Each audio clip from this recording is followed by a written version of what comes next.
Question میرا یہ تھا کہ دعا کرنے اور اپنے دل کو تسلی دینے میں کیا فرق ہے، یا جس طرح ویسٹرن سوسائٹیز میں مینیفیسٹیشن کا کنسیپٹ ہے، اس میں اور دعا کرنے میں کیا فرق ہے؟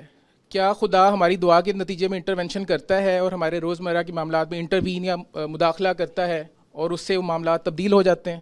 یہ جسٹ اپنے دل کو تسلی دینے کے لیے ہی ہے؟ یہ دنیاوی معاملات کی بات کر رہا ہوں، اخروی معاملات کے بارے میں بات نہیں کر رہا۔ تسلی دینا نفسیاتی عمل ہے۔ تسلی دینے کے طریقے دو جگہوں پہ جا کے آپ کو پوچھنے چاہیے۔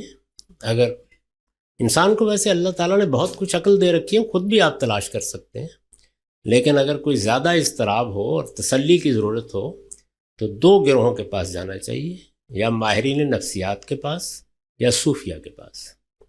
یہ دونوں گروہ اصل میں نفسیاتی معالج اپنے اپنے معاشرے اور اپنے اپنے پس منظر کے لحاظ سے رہے ہیں۔ اس کا مذہب سے کوئی تعلق نہیں۔ اضطراب ہے، تسلی کی ضرورت ہے، اماں کے پاس جائیے، ابا کے پاس جائیے، یا کسی معالج کے پاس جائیے۔ تو تسلی دینے کے معاملے کا دین کی ہدایات سے کوئی تعلق نہیں ہوتا، یہ بجائے خود ہماری نفسی ضرورتوں میں سے۔ دعا کے بارے میں اللہ تعالیٰ نے بالکل واضح طور پر بتا دیا ہے، بہت سے معاملات اس نے آپ کے مانگنے پر منحصر رکھے ہیں۔ مانگیں گے تو دے گا، مانگیے، صبح و شام مانگنا چاہیے۔ ہم عاجز بندے ہیں، ہر لمحے مداخلت